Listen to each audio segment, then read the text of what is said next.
ಈ ಜಗತ್ತು ಅಂದರೆ ಇದೊಂದು ಕರ್ಮ ಭೂಮಿ. ನಾವು ಏನು ಮಾಡ್ತೀವೋ ಮಾಡಿದ್ದೆಲ್ಲ ಕಣ್ಮರೆಯಾಗಿ ಹೋಗಂಗಿಲ್ಲ. ಅದು ಒಂದಿಲ್ಲ ಒಂದು ರೂಪದಲ್ಲಿ ನಮಗೆ ಪ್ರತಿಫಲವಾಗಿ ಪ್ರಾಪ್ತಿಯಾಗ್ತದ ಅನ್ನುವಂಥ ಮಾತನ್ನು ಹೇಳಿದರು. ಹರಿಣಾಪಿ ಹರೇಣಾಪಿ ಬ್ರಹ್ಮಣಾಪಿ ಸುರೈರಪಿ.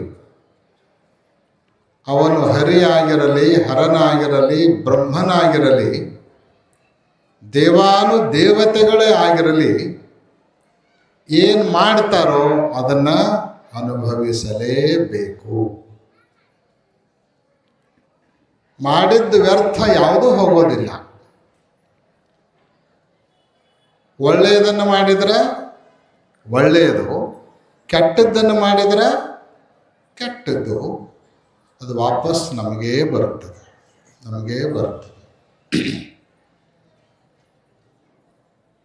ಕರ್ಮ ಅನ್ನೋದು ಬಹಳ ಪ್ರಭಾವಶಾಲಿಯಾಗಿರುವಂತಹದ್ದು. ಯಾರನ್ನು ಬಿಡೋದಿಲ್ಲ. ರಾಮಾಯಣ ನಿಮಗೆ ಗೊತ್ತು, ಮಹಾಭಾರತನೂ ನಿಮಗೆ ಗೊತ್ತು.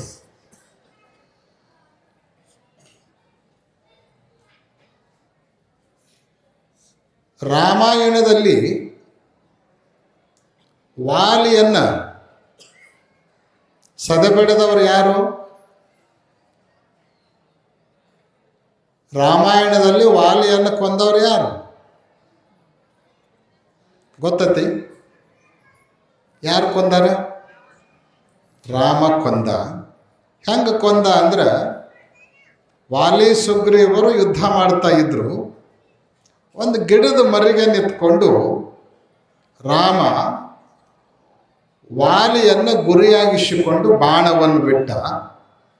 ಆ ಬಾಣ ನೇರವಾಗಿ ವಾಲಿಗೆ ಎದೆಗೆ ಬಡಿದು ವಾಲಿ ಪ್ರಾಣವನ್ನು ಬಿಟ್ಟ. ಪ್ರಾಣ ಬಿಡೋ ಕಾಲಕ್ಕೆ ರಾಮ ಮುಂದೆ ಬಂದು ನಿಲ್ತಾನೆ.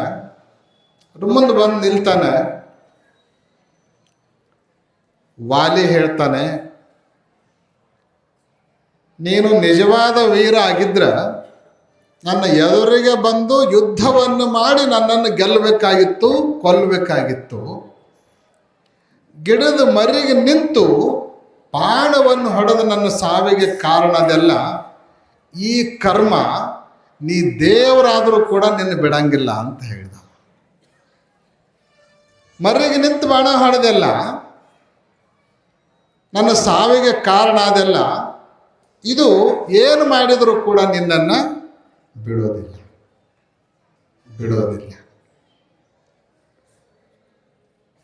ರಾಮನ ಹತ್ರ ಉತ್ತರ ಇರಲಿಲ್ಲ. ಸುಮ್ಮನಾದ. ಅದೇ ರಾಮನೇ ನೆಕ್ಸ್ಟ್ ಮತ್ತೊಂದು ಅವತಾರವನ್ನು ತಾಳಿದ. ಯಾರು? ಕೃಷ್ಣ ಅವತಾರವನ್ನು ತಾಳಿದ.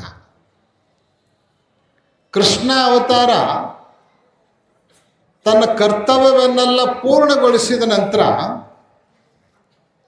ಯಾವ ಸೈನ್ಯವನ್ನು ಕೃಷ್ಣ ಕಟ್ಟಿದ್ನೋ, ಯಾದವ ಸೈನ್ಯ, ಆ ಸೈನ್ಯ ಪರಸ್ಪರ ಕಚ್ಚಾಡಿ ಸಮುದ್ರ ದಂಡೆಗೆ ಹುಟ್ಟಿರುವಂಥ ಪಾಚಿಯನ್ನು ತಗೊಂಡು ಜಗಳಾಡಿ ಸತ್ತು ಬಿಡ್ತಾರ. ಕೃಷ್ಣ ಒಬ್ಬನೇ ಕಾಡಿನೊಳಗೆ ಕೊಳಲು ಓದ್ಕೋತ ಕುತ್ಕೊಂಡಿರ್ತಾನ. ಮೊಳಕಾಲ ಮೇಲೆ ಬಲಗಾಲವನ್ನು ಇಟ್ಕೊಂಡು ಕೊಳಲಿನ ನಾದಕ್ಕೆ ಕಾಲನ್ನು ಸರಿಯಾಗಿ ಅಲುಗಾಡಿಸ್ತಾ ಕೊಳಲನ್ನು ಊದುತ್ತಾ ಕೂತ್ಕೊಂಡಿರ್ತಾನೆ. ದೂರದಿಂದ ಒಬ್ಬ ಬೇಡ ಬರ್ತಾನೆ. ಕೃಷ್ಣನ ಪಾದದಲ್ಲಿ ಪದ್ಮ ಇತ್ತು.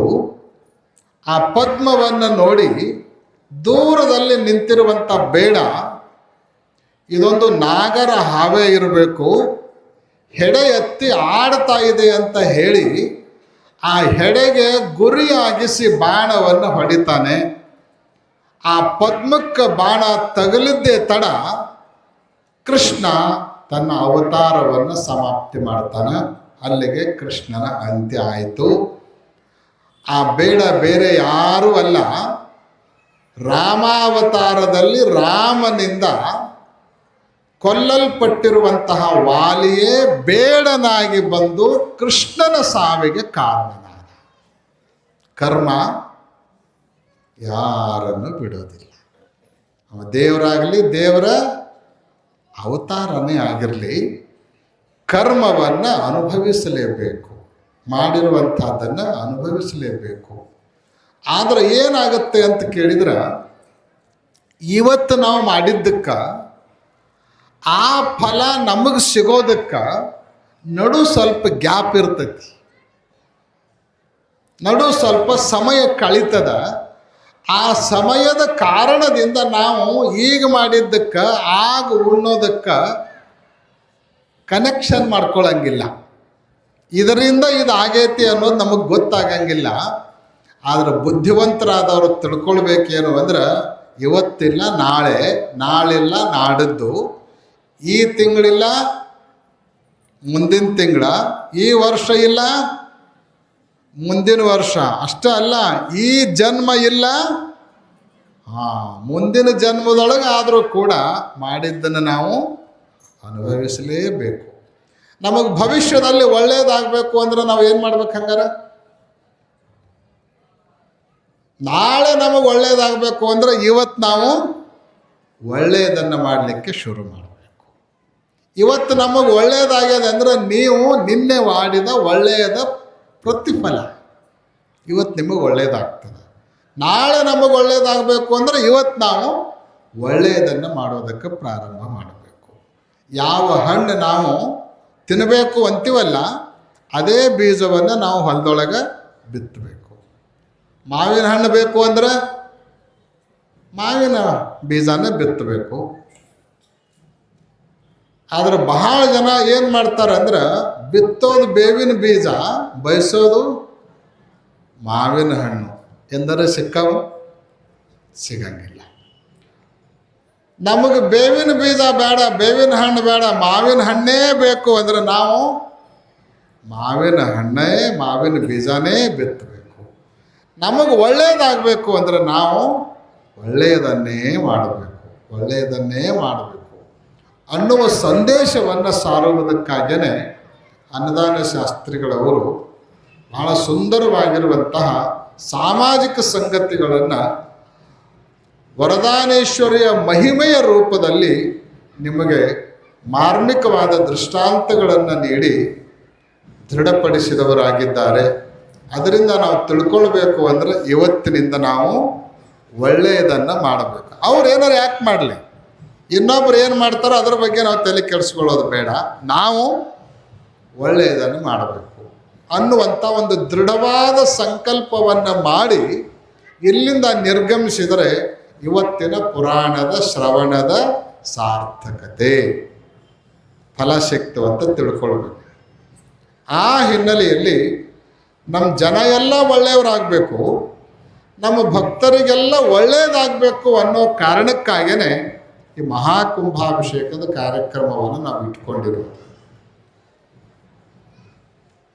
ಮಾರ್ಚ್ 6ನೇ ತಾರೀಕಿಗೆ ಮಹಾಕುಂಭಾಭಿಷೇಕ ನಡೀತದೆ. ಆ ಮಹಾಕುಂಭಾಭಿಷೇಕದ ಫಲ ಏನು ಅಂದರೆ, ಗೋಪುರಗಳಲ್ಲಿ ದೈವಿ ಶಕ್ತಿಯನ್ನು ತುಂಬುವುದೇ ಮಹಾಕುಂಭಾಭಿಷೇಕದ ಮುಖ್ಯವಾಗಿರುವಂಥ ಉದ್ದೇಶ. ಯಾರ್ಯಾರು ಭಕ್ತರು ಬಂದು ಕುಂಭಾಭಿಷೇಕವನ್ನು ನೋಡ್ತಾರೋ, ಕುಂಭಾಭಿಷೇಕದ ನಂತರ ಶಿಖರಗಳ ದರ್ಶನವನ್ನು ಮಾಡ್ಕೊಳ್ತಾರೋ, ಕಳಸಗಳ ದರ್ಶನವನ್ನು ಮಾಡ್ಕೊಳ್ತಾರೋ, ಅವರು ಎಲ್ಲರಿಗೂ ಕೂಡ ವೀರಭದ್ರೇಶ್ವರನ ಅನುಗ್ರಹ ಆಗಬೇಕು.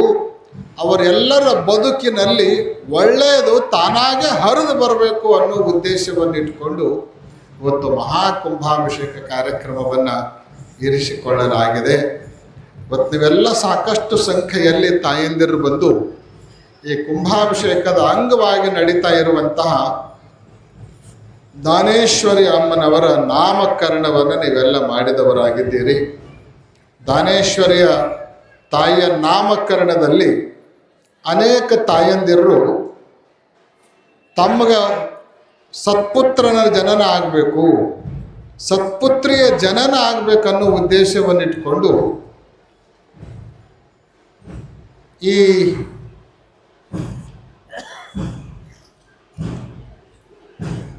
ಈ ಕಾರ್ಯಕ್ರಮದಲ್ಲಿ ನಾಮಕರಣದಲ್ಲಿ ಪಾಲ್ಗೊಳ್ಳೋದರ ಜೊತೆಗೆ ಅನೇಕ ತಾಯಂದಿರು ಜಗದ್ಗುರುಗಳವರಿಂದ ಉಡಿಯಲ್ಲಿ ಕಾಯಿಯನ್ನು ಆಶೀರ್ವಾದ ಪಡೆದುಕೊಂಡವರಾಗಿದ್ದಾರೆ. ಯಾರ್ಯಾರು ಕಾಯಿಯನ್ನು ಆಶೀರ್ವಾದ ಪಡ್ಕೊಂಡ್ರಿಲ್ಲ ಅವರೆಲ್ಲರಿಗೂ ಒಂದು ನೇಮವನ್ನು ನೀವು ಹೇಳ್ತಾ ಇದ್ದೇವೆ, ಲಕ್ಷ್ಯ ಕೊಟ್ಟು ಕೇಳಬೇಕು. ಇವತ್ತು ವಿಶೇಷವಾಗಿ ಶಿವಾಜಿ ಮಹಾರಾಜರ ಜಯಂತಿನೂ ಕೂಡ ಇವತ್ತು ಐತಿ. ಶಿವಾಜಿಯ ಜಯಂತಿ ದಿವಸನ ದಾನಮ್ಮನ ಜಯಂತಿನೂ ಯಡೂರೊಳಗೆ ನಡೀತಾ ಇರೋದು ಅದೊಂದು ಸುಯೋಗ. ಇದು ವಿಶೇಷವಾಗಿರುವಂಥ ಸಂದರ್ಭ. ಒಂದು ಕಡೆಗೆ ಶಿವಾಜಿ ಜಯಂತಿಯ ಯುವಕರು ವಾದ್ಯಗಳ ಮೂಲಕ ದಾನಮ್ಮನ ಜಯಂತಿಯ ನಾಮಕರಣ ಉತ್ಸವಕ್ಕೆ ವಾದ್ಯವನ್ನು ಬಾರಿಸ್ತಾ ಇದ್ದಾರೆ ಅನ್ನುವಂಥ ಸಂತೋಷವನ್ನು ನಾವೆಲ್ಲ ಈ ಸಂದರ್ಭದಲ್ಲಿ ಪಡಬೇಕು. ಸ್ವಲ್ಪ ತಾಯಂದರು ಯಾರ್ಯಾರು ಕಾಯಾಗ ಉಡಿಯಲ್ಲಿ ಕಾಯಿ ಹಾಕ್ಸ್ಕೊಂಡ್ರಲ್ಲ ಅವರೆಲ್ಲ ಲಕ್ಷ್ಯ ಕೊಟ್ಟು ಕೇಳಿ ಆ ಕಾಯಿಯನ್ನು ತಾಮ್ರದ ಚರಗಿ ಮೇಲಿಟ್ಟು ಗದ್ದಿಗಿರ್ತಲ್ಲ ಜಗಲಿ, ಆ ಜಗಲಿ ಮೇಲಿಟ್ಟು ಪೂಜೆ ಮಾಡಬೇಕು. ದಿನಾಲೂ ಪೂಜೆ ಮಾಡಬೇಕು. ಅಮಾವಾಸ್ಯೆಗೊಮ್ಮೆ ಹುಣ್ಣಿಮೆಗೊಮ್ಮೆ ಆ ಕಾಯಿಯನ್ನು ಬದಲಾಯಿಸಬೇಕು. ಅಂದರೆ ಇಂಥದೇ ಜುಬ್ರಿರುವಂಥ ಮತ್ತೊಂದು ಕಾಯಿಯನ್ನು ತೆಗೆದುಕೊಂಡು ಬಂದು ಪೂಜೆ ಮಾಡಿರುವಂಥ ಕಾಯಿಗೆ ಮುಟ್ಟಿಸಿ ಆ ಕಾಯಿಯನ್ನು ತೆಗೆದು ಹೊಸ ಕಾಯಿಯನ್ನು ಚರಗಿ ಮೇಲೆ ಇಡೋದು. ಪೂಜೆ ಮಾಡಿ ತೆಗೆದಿರುವಂಥ ಕಾಯಿ ಇರುತ್ತಲ್ಲ ಅದನ್ನು ಸುಲಿದು ದೇವ್ರ ಮುಂದೆ ಒಡಿಬೇಕು. ಒಡೆದ ಮೇಲೆ ಎರಡು ಭಾಗ ಆಗ್ತದೆ. ಒಂದು ಜುಬ್ರಿದ್ದು ದೊಡ್ಡ ಭಾಗ, ಇನ್ನೊಂದು ಸಣ್ಣ ಹೊಳಕಿ. ಆ ಜುಬ್ರಿದ್ದು ದೊಡ್ಡ ಭಾಗ ಏನಿರುತ್ತಲ್ಲ ಅದನ್ನು ದಂಪತಿಗಳು ಸ್ವೀಕಾರ ಮಾಡಬೇಕು. ಗಂಡ ಹೆಂಡತಿ ನೀವು ತಗೊಳ್ಬೇಕು. ಇನ್ನೊಂದು ಸಣ್ಣ ಹೊಳಕೆ ಇರುತ್ತಲ್ಲ ಆ ಸಣ್ಣ ಹೊಳಕೆಯನ್ನು ಸಣ್ಣ ಸಣ್ಣ ಪೀಸ್ ಮಾಡಿ ಬೆಲ್ಲ ಅಥವಾ ಸಕ್ಕರೆ ಜೊತೆಗೆ ಸೇರಿಸಿ ಸಣ್ಣ ಸಣ್ಣ ಮಕ್ಕಳಿಗೆ ಹಂಚಬೇಕು. ಇದನ್ನು ಎಲ್ಲಿವರೆಗೂ ಸತ್ಪುತ್ರ ಅಥವಾ ಸತ್ಪುತ್ರಿಯ ಸಂತಾನ ಭಾಗ್ಯ ನಿಮಗೆ ಆಗೋದಿಲ್ವೋ ಅಲ್ಲಿ ತನಕ ಮಾಡ್ತಾ ಮಾಡ್ತಾ ಸಾಗಬೇಕು. ಇದರ ಜೊತೆಗೆ ನಿಮ್ಮ ಸಮೀಪದಲ್ಲಿ ಎಲ್ಲಾದರೂ ಬನ್ನಿ ಗಿಡ ಇತ್ತು ಅಂದ್ರೆ ಆ ಬನ್ನಿ ಗಿಡಕ್ಕೆ ಹೋಗಿ ತಾಯಂದಿರು ಮಂಗಳವಾರ ಮತ್ತು ಶುಕ್ರವಾರ ಒಂದು 21 ವಾರ ಬೆಳಗ್ಗೆ ಸೂರ್ಯೋದಯದ ಸಮಯಕ್ಕೆ ಬನ್ನಿ ಗಿಡಕ್ಕೆ ಹೋಗಿ 1-2 ಚರಿಗೆ ನೀರು ಬನ್ನಿ ಗಿಡಕ್ಕೆ ಹಾಕಿ ಒಂದು 5 ನಿಮಿಷ ಗಿಡದ ಕೆಳಗಡೆ ಕುಳಿತುಕೊಂಡು ಬರಬೇಕು. ಈ ವ್ರತವನ್ನು ಪಾಲನೆ ಮಾಡಿದ್ದಾದ್ರೆ ವರದಾನೇಶ್ವರಿಯ ಕೃಪಾನೂ ನಿಮಗಾಗತ್ತ, ವೀರಭದ್ರೇಶ್ವರನ ಅನುಗ್ರಹನೂ ನಿಮಗಾಗತ್ತ, ಸತ್ಪುತ್ರ ಸಂತಾನ ಪ್ರಾಪ್ತಿ ಆಗತ್ತ ಅನ್ನುವಂತಹ ನೇಮವನ್ನು ವ್ರತವನ್ನು ನಿಮ್ಮೆಲ್ಲರಿಗೆ ಈ ಸಂದರ್ಭದಲ್ಲಿ ತಿಳಿಯಪಡಿಸಿ ಇವತ್ತು ಮಾಂಜ್ರಿಯಿಂದ ಬಹಳಷ್ಟು ಜನ ತಾಯಂದಿರು ರೊಟ್ಟಿ ಜಾತ್ರೆಯ ಅಂಗವಾಗಿ ಬುತ್ತಿ ತಗೊಂಡು ಉತ್ಸವದ ಮೂಲಕ ಇಲ್ಲಿ ತನಕ ಬಂದಿದ್ದಾರೆ. ಮಾಂಜ್ರಿಗೂ ಯಡೂರಿಗೂ ಅವಿನಾಭಾವ ಸಂಬಂಧ. ಇಂದಿಂದ ಅಲ್ಲದು, ದಕ್ಷ ಬ್ರಹ್ಮ ಎಂದು ಯಜ್ಞ ಮಾಡಿದ್ನೋ ಆವತ್ತಿನಿಂದ ಹಿಡ್ಕೊಂಡು ಇಲ್ಲಿ ತನಕನೂ ಅವಿನಾಭಾವದ ಸಂಬಂಧದಿಂದ ಕೂಡಿಕೊಂಡಿರುವಂಥ ಊರಂದ್ರೆ ಅದು ಮಾಂಜ್ರಿ. ಯಾಕೆ ಅಂದ್ರೆ ಅವಾಗ ದಕ್ಷ ಬ್ರಹ್ಮ ಯಜ್ಞ ಮಾಡುವಾಗ ಆ ಯಜ್ಞ ಕುಂಡದ ಮಹಾದ್ವಾರ ಎಲ್ಲಿತ್ತು ಅಂದ್ರೆ ಈಗೇನು ಮಾಂಜ್ರಿ ಅಂತ ಮಾಡ್ಕೊಂಡ್ರಲ್ಲ ಅಲ್ಲೇ ಮಹಾದ್ವಾರ ಇತ್ತಂತ. ಆ ಮಹಾದ್ವಾರ ಅನ್ನೋದೇ ಪರಿವರ್ತನೆ ಆಕ್ಕೋತ ಇವತ್ತು ಮಾಂಜ್ರಿ ಅನ್ನುವಂತಹ ಹೆಸರನ್ನು ಪಡೆದುಕೊಂಡಿದೆ. ಬಹುತೇಕ ಅದರ ಪ್ರತೀಕವಾಗಿಯೇ ಇವತ್ತು ಮತ್ತೆ ಮಹಾದ್ವಾರ ಎಲ್ಲಿ ಬಂದು ನಿರ್ಮಾಣ ಆಗ್ಯದ ಅಂದ್ರೆ ಅದು ಮಾಂಜ್ರಿ ಒಳಗನ ಯಡೂರದ ಮಹಾದ್ವಾರ ತಲೆ ಎತ್ತಿ ನಿಂತದ. ಎಲ್ಲರೂ ಕರೆಯೋದೇನೆಂದ್ರೆ ಮಾಂಜ್ರಿ ಮಹಾದ್ವಾರ ಅಂತ ಕರೀತಾರೆ ಅದಕ್ಕೆ. ಆ ಹಿನ್ನೆಲೆಯಲ್ಲಿ ಇವತ್ತು ಮಾಂಜ್ರಿಗೂ ಯಡೂರಿಗೂ ಒಂದು ಅವಿನಾಭಾವ ಆಗಿರುವಂಥ ಸಂಬಂಧ. ಆ ಮಾಂಜ್ರಿ ಭಕ್ತರು ಪ್ರತಿ ತಿಂಗಳ ಶಿವಾನುಭವ ಕಾರ್ಯಕ್ರಮವನ್ನು ಮಾಂಜ್ರಿ ಗ್ರಾಮದಲ್ಲಿ ನೆರವೇರಿಸ್ತಾ ಇದ್ದಾರೆ. ಆ ಪ್ರತಿ ಶಿವಾನುಭವದಲ್ಲಿ ಸಾಕಷ್ಟು ಜನ ಭಕ್ತರು ಸೇರಿಕೊಂಡು ಅತ್ಯಂತ ಭಕ್ತಿಯಿಂದ ಆ ಕಾರ್ಯಕ್ರಮವನ್ನು ನೆರವೇರಿಸ್ತಾ ಬಂದವರಾಗಿದ್ದಾರೆ. ಇವತ್ತು ಮಠದ ಜೀರ್ಣೋದ್ಧಾರ ಆಗಿದೆ, ಮಠದ ಪರಿಸರದ ಜೀರ್ಣೋದ್ಧಾರ ಆಗಿದೆ. ಬಹುತೇಕ ಇಷ್ಟಕ್ಕೆಲ್ಲ ಕಾರಣ ನಿಮ್ಮೆಲ್ಲರ ಭಕ್ತಿಯ ಜೊತೆಗೆ ನಮ್ಮ ಮಾಂಜ್ರಿಯ ಮಠದ ರಾಷ್ಟ್ರ ಸಂತರಾಗಿರುವಂತಹ ಗುರುಶಾಂತಲಿಂಗ ದೇಶಿಕ ಶಿವಾಚಾರ್ಯ ಸ್ವಾಮಿಗಳವರ ಶ್ರಮ ತಪಶಕ್ತಿಯೂ ಕೂಡ ಕಾರಣ ಅನ್ನುವಂಥ ಮಾತನ್ನು ಈ ವೇದಿಕೆಯ ಮೂಲಕ ನಾವು ಹೇಳಲಿಕ್ಕೆ ಬಯಸ್ತೀವಿ. ಅಂತಹ ಮಾಂಜ್ರಿ ಗ್ರಾಮದಿಂದ ಎಷ್ಟು ರೊಟ್ಟಿ ಬುತ್ತಿ ತಂದಿರಿ ಅಂದ್ರೆ ಬಹುತೇಕ ನಮ್ಮ ಮಠದೊಳಗೆ ಜಾಗನ ಸಾಲವಲ್ತು. ಜಾಗ ಸಾಲಾರ್ದಷ್ಟು ರೊಟ್ಟಿಯನ್ನು ತೊಗೊಂಡು ಬಂದಿರಿ.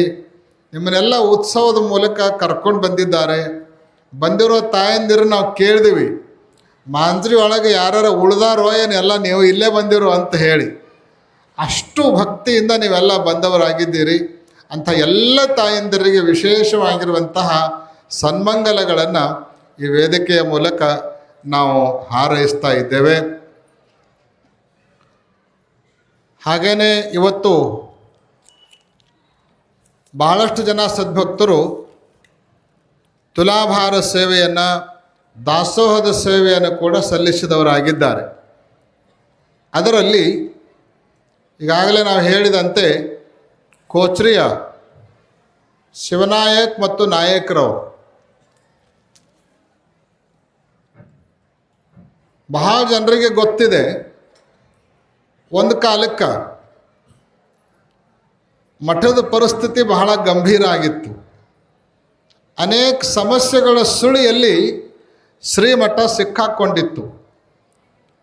ಆ ಸಮಯದಲ್ಲಿ ಯಾರನ್ನು ನಂಬಬೇಕೋ ಯಾರನ್ನು ಬಿಡಬೇಕೋ ಅನ್ನುವಂಥ ಸಂದಿಗ್ಧತೆ ಹಿಂದಿನ ಲಿಂಗೈಕ್ಯ ಸಿದ್ಧಲಿಂಗ ಶಿವಾಚಾರ್ಯ ಸ್ವಾಮಿಗಳವರ ಮನಸ್ಸಿನಲ್ಲಿ ಮನೆ ಮಾಡಿಕೊಂಡಿತ್ತು.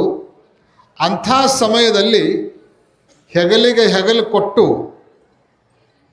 ವಿಶ್ವಾಸವನ್ನು ಉಳಿಸ್ಕೊಂಡು ಯಾರು ಇರಲಿ ಬಿಡಲಿ ನಾವು ನಿಮ್ಮ ಜೊತೆಗೆ ಇರ್ತೀವಿ ಅಂತ ತಿಳ್ಕೊಂಡು ಭರವಸೆಯನ್ನು ಕೊಟ್ಟು ಊರು ಯಾವುದು ಅಂದರೆ ಅದು ಕೋಚ್ರಿ ಅನ್ನುವಂಥದ್ದನ್ನು ನಾವು ಈ ಸಂದರ್ಭದಲ್ಲಿ ಮರೆಯಲಿಕ್ಕಾಗೋದಿಲ್ಲ. ಅಂತಹ ಭರವಸೆಯನ್ನು ಕೊಟ್ಟಿರೋ ಊರಿನ ನೇತೃತ್ವವನ್ನು ವಹಿಸ್ಕೊಂಡವ್ರು ಯಾರಿದ್ರು ಅಂದ್ರೆ ನಮ್ಮ ಶಿವನಾಯಕರಾಗಿದ್ದರು. ಹಿಂದಿನ ಲಿಂಗೈಕ್ಯ ಶ್ರೀಗಳವರ ಅತ್ಯಂತ ಹತ್ತಿರದ ಭಕ್ತರಾಗಿ ಅವರ ಕೃಪೆಗೆ ಪಾತ್ರರಾಗಿ ಇವತ್ತಿನವರೆಗೂ ಶ್ರೀಮಠದ ದೇವಸ್ಥಾನದ ಹಿತವನ್ನು ಅವರು ಬಯಸ್ತಾ ಬಂದವರಾಗಿದ್ದಾರೆ.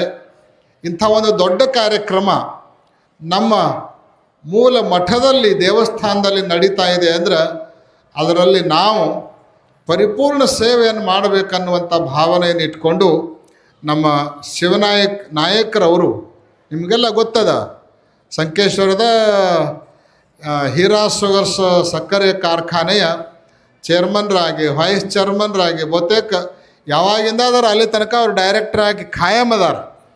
ನಿರಂತರ ಸೇವೆಯನ್ನು ಮಾಡ್ತಾ ಬಂದಿರುವಂಥ ಅವರು ಇವತ್ತು ದಾಸೋಹಕ್ಕಾಗಿ 1,00,000 ರೂಪಾಯಿಗಳನ್ನು ಈ ಕಾರ್ಯಕ್ರಮಕ್ಕಾಗಿ ಅವರು ನೀಡಿದವರಾಗಿದ್ದಾರೆ. ಅವರಿಗೆ ವಿಶೇಷವಾಗಿರುವಂಥ ಸನ್ಮಂಗಲಗಳನ್ನು ಹಾರೈಸ್ತಾ ಇದ್ದೇವೆ. ಅದೇ ರೀತಿ ನೇರ್ಲಿಯ ಗೌಡರು, ನಮ್ಮ ತಮ್ಮನಗೌಡ ಪಾಟೀಲ್ರವರು ದೇವಸ್ಥಾನದ ಮೇಲೆ, ಮಠದ ಮೇಲೆ, ಧರ್ಮದ ಮೇಲೆ ಅಪಾರವಾಗಿರುವಂಥ ವಿಶ್ವಾಸವನ್ನು ಇಟ್ಕೊಂಡಿರುವಂಥವರು. ಅವರು ಕೂಡ ನಾವು ಕೋಚ್ರಿ ಕಾರ್ಯಕ್ರಮಕ್ಕೆ ಹೋದಾಗ ಮನೆಗೆ ಬರಬೇಕು ಅಂತ ತಿಳ್ಕೊಂಡು ಪಾತ್ಪೂಜೆಗೆ ಕರೆದು ಇಂಥ ಒಂದು ಕಾರ್ಯಕ್ರಮ ನಡೀತದೆ, ನೀವು ಏನರ ಸೇವಾ ಮಾಡಬೇಕು ಅಂದಾಗ ನಾನು ಒಂದು ದಿವಸ ದಾಸೋಹ ಮಾಡ್ತೀನಿ ಅಂತ ಹೇಳಿ 51,000 ರೂಪಾಯಿಗಳನ್ನು ಕೊಟ್ಟು ಇವತ್ತು ದಾಸೋಹ ಸೇವೆಯನ್ನು ಸಲ್ಲಿಸಿದವರಾಗಿದ್ದಾರೆ. ಅಂತಹ ತಮ್ಮನಗೌಡ ಪಾಟೀಲ್ರವರಿಗೆ, ಅದೇ ರೀತಿ ನಮ್ಮ ಐಗಿಳಿಯ ನಮ್ಮ ಸಿಂಧೂರು ಸರ್ ಅದಾರಲ್ಲ, ಅವರ ಮಾವಂದಿರು ಅವರೆಲ್ಲ ಪರಿವಾರದವರು ಕೂಡಿಕೊಂಡು ಅವರ ಚಿರಂಜೀವಿ ನಮ್ಮ ಶರತ್ ಸಿಂಧೂರ್ ಅವನ ಹುಟ್ಟುಹಬ್ಬವನ್ನು ಎಷ್ಟು ವಿಧಾಯಕವಾಗಿ ಆಚರಿಸಬೇಕು ಅಂತ ತೀರ್ಮಾನ ತೊಗೊಂಡ್ರಂದ್ರೆ ನಾವು ಮನೆಯೊಳಗೆ ಕರೆದು ಕೇಕ್ ಕಟ್ ಮಾಡಿ ಹ್ಯಾಪಿ ಬರ್ತ್ಡೇ ಟು ಯು ಅಂದು ಅವರು ಚಪ್ಪಾಳೆ ಇವ್ರಿಗೆ ಹೊಡೆದು, ಇವ್ರು ಚಪ್ಪಾಳೆ ಅವ್ರಿಗೆ ಹೊಡೆದು, ಕೇಕ್ ತಿಂದು ಹೊಟ್ಟೆ ಕೆಡಿಸ್ಕೊಂಡು ಗದ್ದಲ ಹಾಕೊಳ್ಳೋದಕ್ಕಿಂತಲೂ ಒಂದು ಅದ್ಭುತವಾಗಿರುವಂಥ ಕಾರ್ಯಕ್ರಮ ಶ್ರೀಮಠದಲ್ಲಿ ನಡೀತಾ ಇದೆ. ನನ್ನ ಮಗನ ಆಯುಷ್ಯ, ಆರೋಗ್ಯ, ಅವನ ವಿದ್ಯೆ ಬುದ್ಧಿ ಚೆನ್ನಾಗಿ ಆಗಬೇಕು ಅಂದ್ರೆ ಬಂದವರೆಲ್ಲ ಪ್ರಸಾದ ಮಾಡಿಕೊಂಡು ಮಗನಿಗೆ ಒಳ್ಳೆಯದಾಗಲಿ ಅಂತ ಹರೀಶ್ ಆದ್ರೆ ಅದಕ್ಕಿಂತಲೂ ಉಜ್ವಲವಾದ ಭವಿಷ್ಯ ನನ್ನ ಮಗನಿಗಿಲ್ಲ ಅನ್ನುವಂಥ ಭಾವನೆಯನ್ನು ಇಟ್ಕೊಂಡು ಅವರೆಲ್ಲ ಪರಿವಾರದವರು ಕೂಡ ಇವತ್ತಿನ ದಾಸೋಹ ಸೇವೆಯನ್ನು ಸಲ್ಲಿಸಿದವರಾಗಿದ್ದಾರೆ. ಅದೇ ರೀತಿ ಇಟ್ನಾಳದ ನಮ್ಮ ಶ್ರೀಕಾಂತ್ ಬೆಳ್ಕೋಡವರು, ಬೆಳ್ಕೋಡು ದೊಡ್ಡ ಪರಿವಾರ ಇಟ್ನಾಳದೊಳಗೆ, ಅವರೆಲ್ಲರೂ ಕೂಡ ನಾವು ಇಟ್ನಾಳಕ್ಕೆ ಹೋದಾಗ ಬಹಳ ಭಕ್ತಿಯಿಂದ ಸೇವೆಯನ್ನು ಮಾಡಿದವರಾಗಿದ್ದಾರೆ. ಅವರಲ್ಲಿ ನಮ್ಮ ಶ್ರೀಕಾಂತ್ರವರು ಇವತ್ತಿನ ದಾಸೋಹ ಸೇವೆಯನ್ನು ಅವರು ಕೂಡ ಸಲ್ಲಿಸಿದವರಾಗಿದ್ದಾರೆ. ಮೊನ್ನೆ ಅನಂತಪುರಕ್ಕೂ ನಾವು ಸಂಚಾರಿ ಧರ್ಮ ಜಾಗೃತಿ ಯಾತ್ರೆಗೆ ಹೋದಾಗ ತಮ್ಮ ಮನೆಯಲ್ಲೇ ಇರಿಸಿಕೊಂಡು ಇಂಥ ಒಂದು ಕಾರ್ಯಕ್ರಮಕ್ಕೆ ನಿಮ್ಮ ಸೇವೆಯನ್ನು ಆಗಬೇಕು ಅಂದಾಗ ಅವರು ಕೂಡ ದಾಸೋಹದ ಸೇವೆಯನ್ನು ಮಾಡಲಿಕ್ಕೆ ನಮ್ಮ ಅನಂತಪುರದ ವಿಶ್ವನಾಥ್ ಕರ್ಣಿಯವರು ದಾಸೋಹ ಸೇವೆಯನ್ನು ಮಾಡಲಿಕ್ಕೆ ಇವತ್ತು ಮುಂದೆ ಬಂದವರಾಗಿದ್ದಾರೆ. ಅದೇ ರೀತಿ ವಿಜಯಪುರದ ಮಹೇಶ್ ಬಸವರಾಜ್ ಅನಂತಪುರ್, ಅವರು ಅನಂತಪುರದವರ ಆದರೆ ವಿಜಯಪುರದೊಳಗೆ ಹೋಗಿ ಉಳ್ಕೊಂಡಿದ್ದಾರೆ. ಅವರು ಇವತ್ತಿನ ತಮ್ಮ ಮದುವೆಯ ವಾರ್ಷಿಕೋತ್ಸವದ ಅಂಗವಾಗಿ ಇವತ್ತಿನ ದಾಸೋಹವನ್ನು ನೆರವೇರಿಸಿದವರಾಗಿದ್ದಾರೆ. ಇಂತಹ ಎಲ್ಲ ದಾಸೋಹ ಕರ್ತೃಗಳವರಿಗೆ ಅನಂತ ಸನ್ಮಂಗಲಗಳನ್ನು ಹೃತ್ಪೂರ್ವಕವಾಗಿ ಹಾರೈಸ್ತಾ